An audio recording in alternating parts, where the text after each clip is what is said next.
Hello,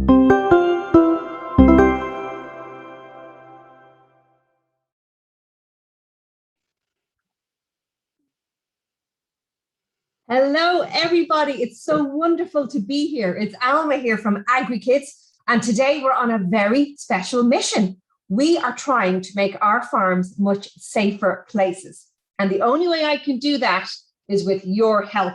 So a big thank you to everybody at Wainfest for making today's event possible. Now, over the next half an hour, you guys are going to become part of a very special club called Agrikids, which means you're going to become experts in farm safety.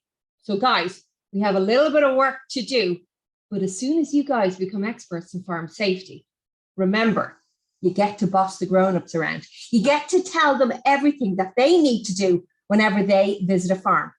So what kind of things are we going to be learning about today?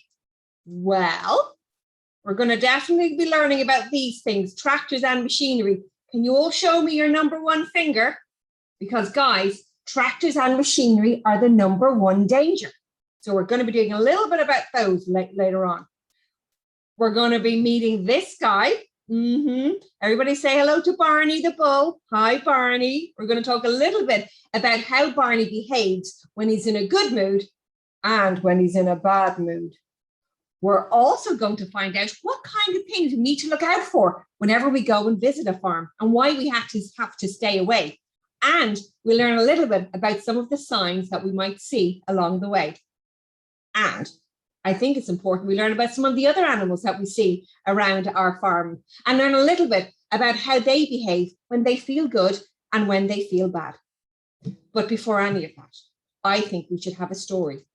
So I'd like you all to say a very special hello to Tom, his little sister Sarah, and their very special friend, Mr. Brambles. And we're going to find out what happened when Tom and Sarah went to the farm on their own. Was that a good idea? Let's find out what happened. Let the story begin. Down a twisty lane near the village of Ballymally, you'll find Riverside Farm. Tom and Sarah live on Riverside Farm with their mammy and their daddy and their sheepdog Meg. They've got loads of animals on their farm, like hens and geese and sheep and cows. But the children's favorite animals were the hens because every day after school, they got to gather up the eggs and bring them home to make scrambled eggs and toast for tea. Now, as many of us know, farms can be very busy places. And every autumn, Daddy is out in the red tractor, ploughing up the field and getting it ready for the next crop. But in our story today, we're going to pretend it's the summertime and the children just got their summer holidays.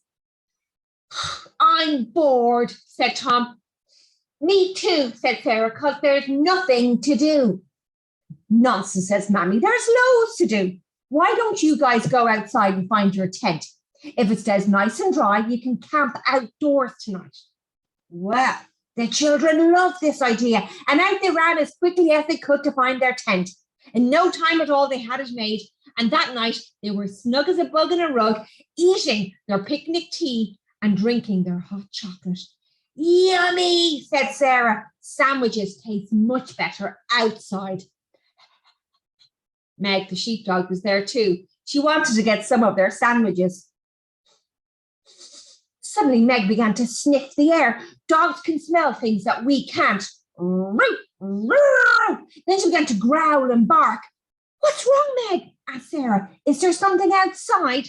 Sarah zipped open the tent and Meg dashed out to see what the noise could be. Sarah followed. Meg was growling and barking at the hedge right beside the tent. Tom, said Sarah, I think there's something in that hedge. Sarah went to get a closer look, and from deep inside the hedge, she heard a little voice saying, help, please, help, I don't like dogs. Tom, said Sarah, there's somebody inside the hedge, and they need our help. Tom came out of the tent and threw his half-eaten sandwich to Meg, who ran off after it. Hello, said Tom. It's safe to come out now. Are you sure? Said the little voice. Is that dog gone? Yes, said the children. And suddenly the hedge began to glow. It glowed and glowed and glowed and got so bright the children had to cover their eyes. And when they opened them again, they couldn't believe what they saw. A creature no bigger than a tin of beans was fluttering right in front of their eyes.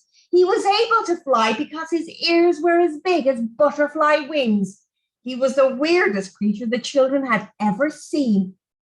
"Who are you?" asked Tom. The little creature lifted his hat from his head and says, "How do you do? I'm Mr. Brambles." "Are you a fairy?" asked Tom. "A fairy?" said Mr. Brambles. "I'm nothing like a fairy. Fairies are only good at collecting your old teeth and being very bossy. I am a hedge sprite, and our magic is far more important." "Yeah, right," said Sarah. "What kind of magic does a hedge sprite do?" Now, everybody, answer me this. Have you ever smelt a flower? How do you think the perfume gets in there? Have you ever seen leaves going from green to brown? Or apples appear on a tree, blackberries on a bush? Well, if you have, then you have a hedge sprite living very close by, because they make all the magic of nature happen. "Whoa," said Sarah. "That's amazing magic, Mr. Brambles. Ah, but look at you. You are shivering. Would you like some of our hot chocolate? It'll warm you up." Inside the tent, Mr. Brambles slurped very greedily on his hot chocolate. "Oh, children," he says, "thank you so much for saving me. I don't like dogs very much." "That's okay," said Tom. "I'm just glad we were at the right place at the right time." "In fact," said Mr. Brambles, "I'd like to be able to help you guys one day. But you must remember to call me a very special way. So remember this rhyme. Should you ever be in fear, call 3 times and I will hear." Let's say that together. Should you ever be in fear, call 3 times and I will hear. And with that, he fluttered those huge ears and disappeared. Well, the children were so excited they didn't sleep a wink, and the next morning they gobbled down their breakfast and ran outside to try and find their little friend. But they couldn't find him anywhere. "I know," said Tom. "Maybe Mr. Brambles is down on the farm. We could look there." Now, the children knew they were never to go to the farm on their own, but they really wanted to find Mr. Brambles. "Come on, Sarah," said Tom. "Mammy and Daddy will never know." Down on the farm, Daddy and Jack the farmhand were very busy scraping out the cow shed of all this stinky cow poo. "Ugh," said Sarah. "That is Shh, Sarah," said Tom. "Daddy and Jack see us. We'll be in so much trouble. Come on, let's look over here." The children ran to the back paddock. Maybe Mr. Brambles was going to be in there. But instead of finding Mr. Brambles, the children found something else: the old tire swing. The swing had been there a very, very, very, very, very, very, very, very, very, very, very, very, very, very, very, very, very long time, and the rope was very old and very tatty and not safe at all. "Oh no, Tom," said Sarah. "We shouldn't be in here. Come on, let's look somewhere else." But Tom was being very naughty. He climbed into the ring of that old swing and began to swing himself as high and as fast as he could go. "Whee, look at me," he said, going higher and higher. "Tom," said Sarah, "get out of that swing." But the butterflies were tickling Tom's tummy, and that made him want to go even higher and even faster. "Wee, wee, look at me, he said, going higher and higher. "Tom," said Sarah, "I said get out of that swing." But Tom still wasn't listening, and now the wind was whistling in his ears, so he couldn't hear his sister's voice anymore. Higher and higher, faster and faster, until suddenly the old rope began to make a very strange noise.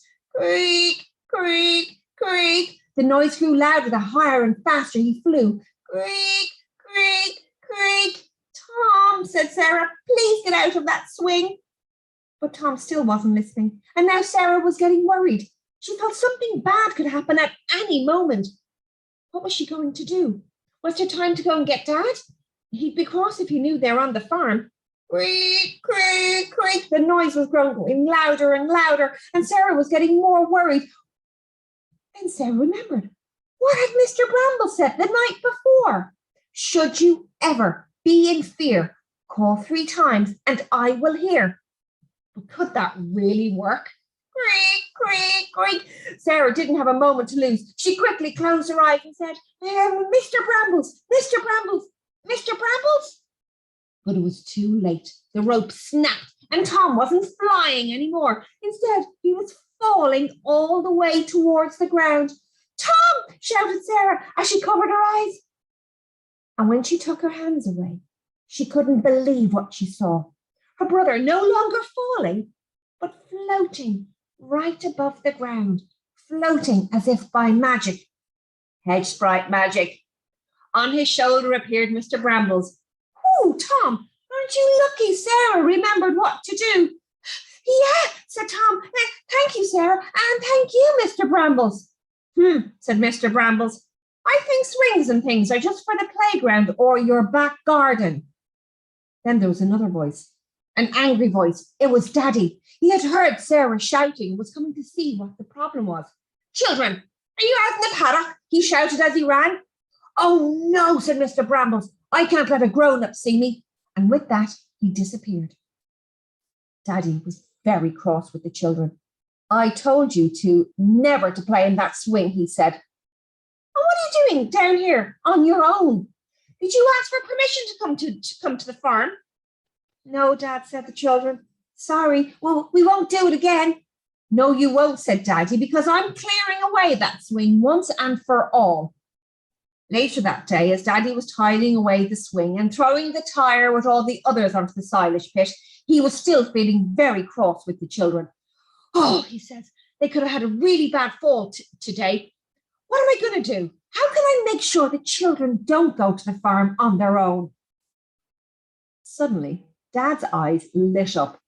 I got it, he smiled. Later that week, Mr. Brambles was sitting in his little hedge house when he heard giggling coming from the children's back garden. He poked his head out, He poked his head out through his little hedge house and saw the children playing on a brand new set of swings. Whee, said Tom as he went down the yellow slide. It was a very happy sight indeed. And as he lay tucked up in his little hedge bed, Mr. Brambles knew there would never be another tree swing on Riverside Farm again. So guys, do we see why farms can be dangerous places and why we got to be super careful? In fact, a farm is considered the most dangerous workplace of all. But by knowing some simple tips, we can all stay safe whenever we visit a farm. So I think it's always a good idea that whenever you're going to visit a farm, that you make a little checklist. Make sure you know before you go the things you need to look out for.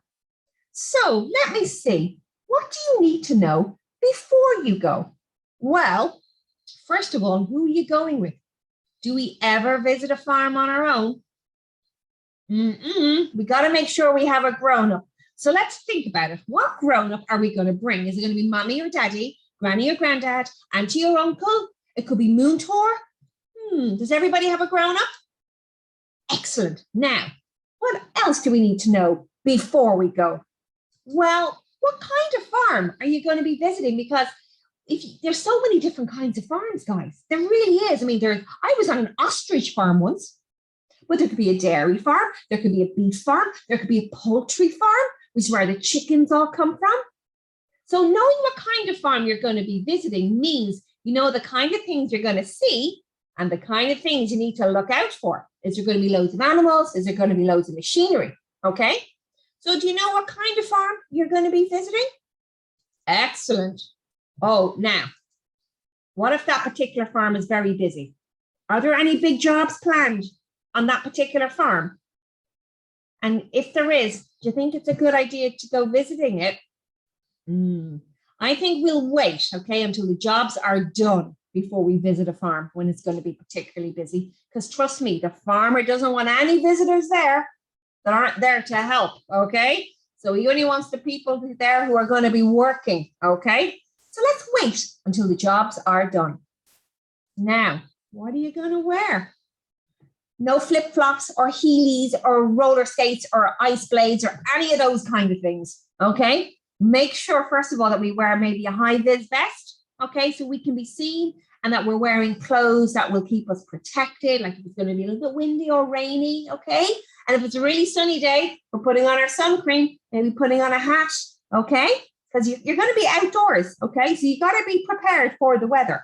But the number one is to put on your high-vis vest. And my pal Isabel here is great at wearing her high-vis vest whenever she's helping her granddad on the farm, okay? She helps to feed the calves. Isn't she great? So thank you, Isabel, for allowing me to tell everybody about some of the work that you do. Now, I have a top tip. Do you all know what your air code is? Do you all know what an air code is? Do you ever see at the end of an envelope, there could be like some like letters and numbers, like a little code? Well, those little numbers and those little letters tell the postman exactly where you live, okay? And they could also help the emergency services tell you exactly where you live if ever they need to find you really quickly. So it's a good idea for everybody to learn off their air code. And Agrikids, will you do me a little favor? When you learn off your air code, will you test the grown-ups?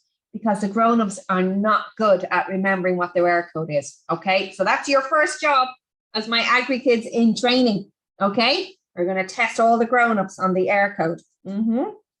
Now, the last thing we need to know before we go is about knowing about some of the signs that we're going to see along the way.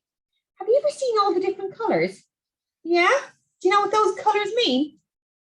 Some of them, but not all of them. Well, let's work out what those colors mean. And guys, you're going to need your magic hands for this one. So everybody wake up your magic hands. Let's wave all our hands. Brilliant. We're going to be using our hands for loads of things, okay? Okay, all the hands are woken up, okay? Because I think the best way to remember what all the different colors mean, what all the different signs, is by using hand signals, okay? So some signs are red, some are green, some are blue, and some are yellow. And all of those colors mean something different. For example, when you see a red sign, get your hands ready, do a big thumbs down. When it's red, it means no, you're not allowed, okay? You can't go in, you can't cross, okay? It's the universal color for no. When you see green, you're good to go. It means yes, okay? Now, everybody point at the screen and wave your finger, okay? Nice and bossy, very good. When you see blue, then you have to do something, okay? Put on boots or put on a hat, wash your hands. And when you see yellow, 2 hands, please. Everybody got their 2 hands ready? When you see yellow, it's warning, careful, watch out, keep back, mind yourself. It's a warning sign, letting you know that there's something up ahead that could be a little bit tricky, okay? It's giving you the heads up. And we use loads of the yellow signs around our farm here in County Meath. For example, we use this sign quite a lot. We have a lot of animals. When you see this warning sign, what do you think that means? Worms on the farm? Snakes on the farm? What is it? Shout it at the screen. Wires. What kind? Electrical wires. Bula bus. Well done. Yes, this means we've got to look out for electrical wires and electricity that might be on the farm. And guys, we use electricity for loads of things on a farm. For those of you who are visiting a dairy farm, remember a dairy farm probably uses more electricity than on any other type of farm, okay? And not only do we use it in our dairy parlors, but where else might we use electricity? I'm looking out into the field right now where we have some livestock and we have an electric fence up.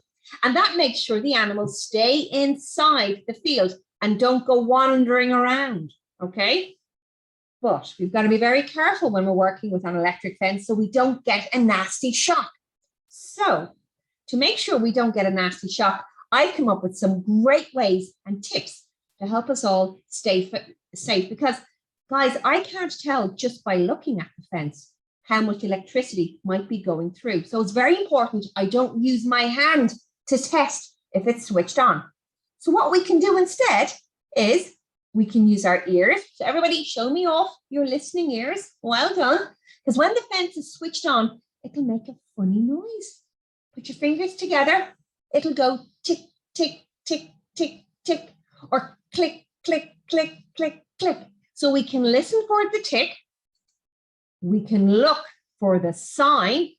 Did they put a sign up? Okay. Or really easy, we could ask, excuse me, is that fence switched on? Okay, very easy.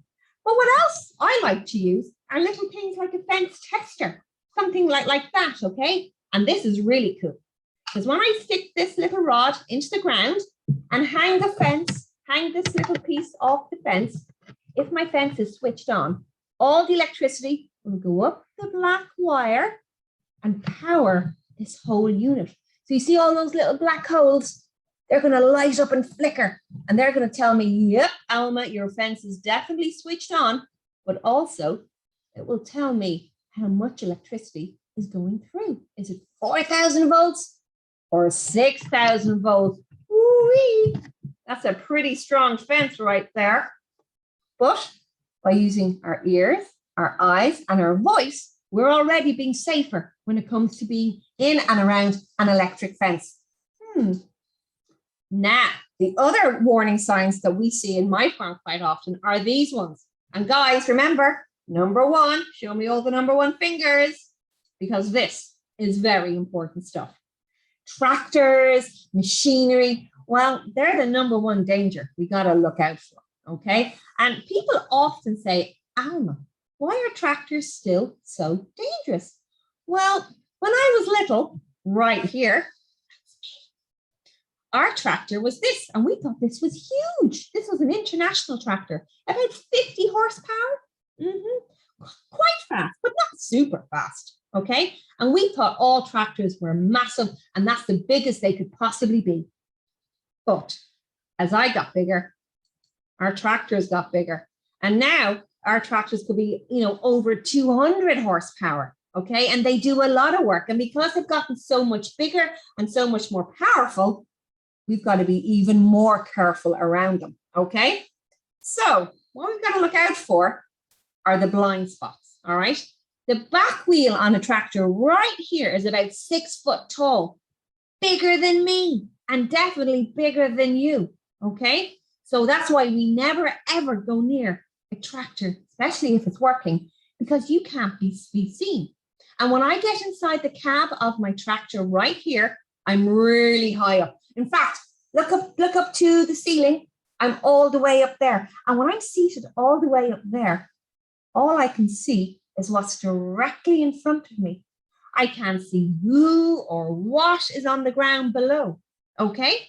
All I can see is what's in front of me. And that's the blind spot. This is what I can see. This is what I can't see. So the nearer you are to a tractor, the more danger you are in. So we always got to make sure we keep well back, all right? So I want you to practice something. I want you to pretend you're standing at the gate and you can see a tractor doing all of its work. But let the farmer know that you are there. Very easily, put your hands in the air, okay? And you have to do the very special tractor wave, okay? Everybody, crisscross your arms, okay? Crisscross, that's it. Big, big waves, and let the farmer know that you're standing at the gate, okay? Well done, well done. And when they see you, then they know that you are there. But remember, keep back, don't get too close. You got to wait until the engine has been switched off, okay? Now, you do me another favor, my upcoming Agrikids. What's this? What you all wear when you sit inside a car? Your seatbelt, isn't it? And why do we put a seatbelt on? Keep ourselves safe, exactly. Well, because tractors are so much bigger now, they all come with a seatbelt, okay? And it's really important that farmers start using their seatbelt, because when we're inside the cab, that's called the safety zone. That's the best place for me to be when I'm driving my tractor. And by putting on my seatbelt, it means I've got every chance of staying there. So look at these farmers. We have Walter, we have Mark, we have Derek, and they're all putting on their seatbelt. So will you remind all the farmers that those who have tractors with seatbelts, make sure they put them on, okay? Will we all practice how to put on a seatbelt? Are we all ready? 1, 2, 3, like a rainbow, click. Let's do it again. 1, 2, 3, like a rainbow, click. super easy and super important. So that's your next job as my Agrikids, to remind all the farmers to put on their seatbelts. So remember, the yellow signs were warning signs, weren't they? Telling us to be careful. But what did the blue signs mean? Look at the screen, wiggle your finger. Aha, when it's blue, then you have to. So guys, you've got to tell me what I've got to do. For example, when you see this, what do I have to do? I've put on glasses. Why? To protect my eyes. Well done. So we're going to put on, they can also be called goggles, okay? So we're going to put on some glasses. Excellent, thank you. I have my glasses on. What else do I have to do? What's that? Put on a hat, like a woolly hat. A hard hat. Why don't I put on a hard hat? What did that do? Keep my head safe. Absolutely, good job. Boots, yeah. I got boots on, I promise you, I do. And what's this? High-vis vest, yeah. Isabel, my good friend, she gave me a high-vis vest last Christmas. She's very kind, okay? You know, we often see people outside working, don't we, with their high-vis vests on. Even if it's a sunny day, you got to make sure that you can be seen. By putting on your high-vis vest means people can see you. So that's really, really, really important, okay? And what else do we have to do here? Oh, what's that one? We know all about hand washing now, don't we, guys? Absolutely. In fact, my Agrikids were always excellent at washing their hands, long before any COVID came along. And remember, warm, soapy water, especially for working with animals. Got to keep our hands nice and clean, okay? We'll be talking about animals in a little while. But before that, what were the red signs? So yellow and black was warning. Blue, you have to. What was red? What's the hand signal? Yeah, it means no, you're not allowed. You can't go in, you can't cross. You can't go into a field that's not yours, okay? So we have to wait until we see the green. When it's green, then we're good to go, isn't it? And whenever there's an emergency, we always look for the green signs.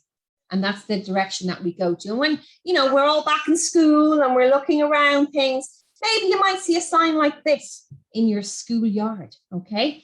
That's the assembly point. It's where you go if they're having an emergency drill or if anything has happened. It's where everybody goes and stands and waits. It's a safe place to go, okay? So that's why signs have different colors, guys. That's why they have different pictures, okay? And they're used all over the world. So no matter where you are, you know how to stay safe and mind yourself. But the last thing we got to talk about are these guys, because animals, well, they're not going to wear a sign, aren't they not? They're going to behave a certain way to let us know how they feel. They might make a noise like a or a purring noise. And how they're behaving lets us know what mood they are in. So let's start off with these guys. Say hello to Larry. Hi, Larry. Let's all look at Larry. What kind of mood is Larry in? Good mood or a bad mood? Well, I can see by his ears they're low and relaxed. He's panting gently. And look, he's on a sofa. I think he's feeling good, isn't he? He seems relaxed. He seems happy. Yeah. Okay, Larry, you're doing a good job today. Good boy.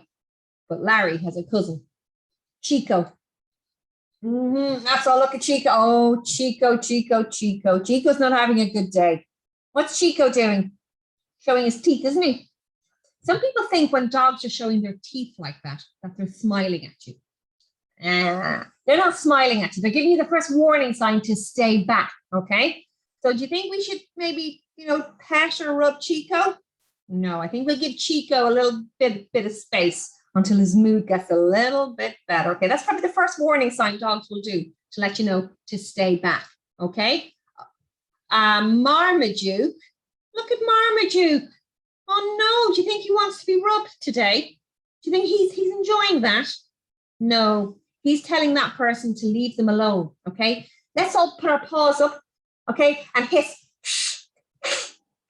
Okay, that's how a cat tells you to go away. It'll hiss or it'll try to paw, okay? It's like a little slap, okay, saying, leave me alone, okay? What we want our cats to be doing this, okay? This is Kitty. What noise is Kitty making? I'd say she's doing a purring noise. Do you? I think she's enjoying getting a little bit. Look, her eyes are closed. She's actually pushing her head into the hand. So that's letting you know that she's really enjoying it and doesn't want it to end, okay? And remember, how we pet and how we handle our animals is really, really important. And when animals are eating, always leave them alone, okay? Let them have their food in peace, okay? So dogs and cats are very good at telling you how they feel. When it comes to the farm, we may have to work a little bit harder to see how the animals are feeling. And we've a lot of horses in our farm here. And did you know horses are very good using their ears to tell us how they feel? So everyone, magic hands again and make some horsey ears, okay? Because we're going to speak like horse today, okay? Yeah, I'm going to teach you. So when horses feel happy, their ears go forward. When they're listening, they'll twist them from side to side because their ears are like big shovels. They're scooping in the sound, okay? When they're a bit tired, their ears go out to the side. And when they're scared, nervous or cross, their ears go back. And that's the warning that you must stay back, okay? So let's see how this might look in the real world. Can you work out how these horses are feeling today? Ears. They're out to the side, aren't they? Shh. Somebody's feeling a bit sleepy. They're having a little snooze, okay? Shh. Oh, what's going on here? This is Maggie, everybody. Say hello, Maggie. What's Maggie's ears doing? They're going back, aren't they? Is that a good sign or a bad sign? It's a bad sign, yeah. Do you want to know why Maggie's feeling a bit grumpy? Well, Maggie has just become a mummy.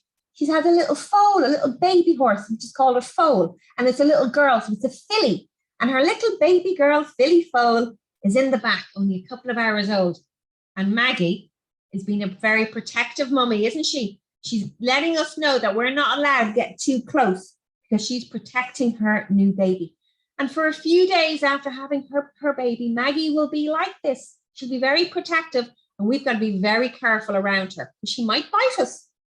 She might. In fact, all mummies are protective, okay? And they can be quite cross and quite angry just after having their baby. So all, especially, animal mummies, okay? Be very, very careful around them, all right? Yeah. What's this horse doing? Oh, what a good horse. With the ears in, out, in. That horse is listening to what the rider is asking them to do. What a nice, mannerly horse. Well done. So horses are very good at using their ears, aren't they, in telling us how they feel. And also look for their tail, because if their tail is swishing a lot like that, it means they're feeling a little bit cross, okay? And if their tail is low and relaxed, well, then they're feeling quite relaxed too, which is a very good sign. All right. Now, guys, if ever you are at a petting farm or a friend's house and they have horses or they have donkeys and you want to give them a little treat, well, it's very important to know the best way to give them a little treat. So everybody, magic hands again. I want you all to make a little cup. Okay, do you think that's a good way to feed a horse? Okay, we put the food in there. No, unfortunately, when you put the food in like that, you're not giving the horse much space to actually take the food. And unfortunately, what might happen is they might give you a little bite or a little pinch, not because they're being mean, but because they're trying to get the food up. So the best way, everybody, nice flat hand, all your fingers stuck together. Well done, okay? And that's how we present the food to the horse, okay? Let them take the food from this nice flat area. Look like you on your dinner plate. It's nice and flat, isn't it? Okay. Now, does everybody know how to approach a horse? Okay, so pretend we see a horse standing in the field, and if I have to go out and bring that horse in, I know that I must never approach straight on, because just like the tractor, this is a blind spot, and the horse won't actually see me when their head is down until the very last second. So I never approach straight on. And I never, ever approach from the back. What do you think is going to happen if I walk up behind a horse? They're gonna kick. Again, they're not being mean. They can hear you coming, but they won't be able to see you. So their instinct is to defend themselves, and they might throw out a kick. So that's why we always approach at the side. Aim for the horse's shoulder, which is right here at the top of their front leg. We always approach at the shoulder area, okay? So that's why I feed from the side, I lead from the side, and I groom. But if I do need to go towards the back here, maybe to brush out the tail, I'll use my voice and I will give a little rub all the way down the horse's back to let them know it's just me, it's okay, okay? And that reassures them. And that's what they like, all right? So nice flat hands to feed and never go up behind a horse, okay? And the last animals we're going to talk about today, guys, are these, the bovines. We have our bulls and we have our cows. The bulls are the boys, the cows are the girls. Now, what do you think is the most dangerous animal on our farm? Do you think it might be a bull? They're very big, aren't they? Very strong. They can be very grumpy. Oh, yeah. Does anybody think a cow might be more dangerous? Cows give us milk, don't they? And we make yogurts and ice cream and milkshakes and cream and butter and loads of yummy things. So surely she couldn't be grumpy or cross. Guess what, though? She can be. In fact, a cow is considered the most dangerous animal on our farms. Does anybody know the reason why? In this case, we have two reasons why she might be grumpier than a bull. Remember Maggie protecting her new foal? Well, Camilla over here will be very protective of those two new calves. And a freshly calved cow can be very cross and very aggressive. And as farmers, we must be very careful never to go into a pen with a freshly calved cow. Always make sure we have a barrier between us and that we always keep ourselves safe, okay? Because she will attack. And again, she's just been a good mum, okay? She's not being mean. But that's not to say that bulls aren't grumpy either, okay? And whenever cows and bulls are in a bad mood, there's things they will do to let us know they're in that mood. So let's act these out together. First thing a bull might do is stare at you. So everybody stare at the screen, stare it down. What are you doing in my field? They're very territorial. It's my field, okay? Now toss your head from side to side. Yes. Very angry bull. Very angry, okay? And a cow, very angry, okay? They might bellow. Can you make the bellow noise? Like that, okay? Not a good sign, all right? So what do you think we're going to do to our bulls to help keep us safer? Look at his nose. We're going to put a ring in there. At about 9 months old, just as they're getting mature, we're going to put a ring in there. And my granddad always said that farmers shouldn't put a ring in their own bull's nose. We'll get a vet or a professional in to do it, okay? Because they can do it with the right medicines and everything else.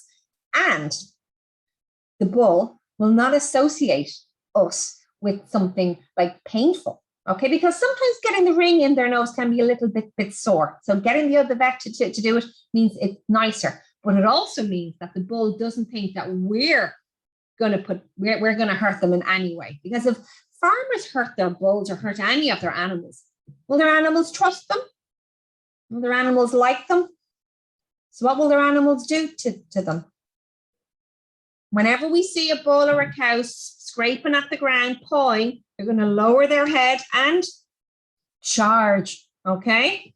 And trust me, they're very big, they're very strong, and very, very fast. So it's always important we always respect and mind our animals and make sure they only think of us for the nice things like feeding them and keeping them safe and keeping them nice and warm, okay? My top bull today is Brian. Brian, great job. Look, he has his ring on and look, we have the rope on so we can lead and handle our bull. So well done, Brian, doing a great job. And guys, remember, after we touch animals, we need to wash our hands because animals have diseases, okay? And sometimes by not washing our hands after touching them, then we could get those diseases too. So just very simply washing our hands keeps us safe and healthy. So how do you all feel? You've done it. You've all become an Agri-Kid. You've all become a little expert in farm safety, okay? So the last thing we have to do is our Agri-Kids promise. And this is where we make a commitment and a pledge and a promise to always, always be farm safe and stay farm safe. So everybody, show me your right hand. Are you ready to go? Repeat after me. I promise to never visit a farm alone. Never approach an animal I don't know. Always keep back from working farm machinery. 3 very important promises, okay? 3 promises that could actually save a life one day. So really, really important ones. Now you can have some fun, guys. Why don't you create your own farm safety poster? Wouldn't that be good? Or make your own farm visit checklist and stick it up at home. Or you can visit agrikids.ie for loads of games and activities all about farm safety that will all help you to be farm safe and to stay farm safe. Guys, if you have any questions, email me directly, info@agrikids.ie. I'll be more than happy to answer any questions that you may have. And I really hope one day to get to see you all very, very soon. A big thank you to everybody in Donegal County Libraries and all involved with Wainfest for making today's event possible. It's been absolutely wonderful to be here and to be able to talk to you all. And I hope you really enjoyed it as much as I did. So guys, remember, take care and always be farm safe and stay farm safe. Take care. Bye-bye.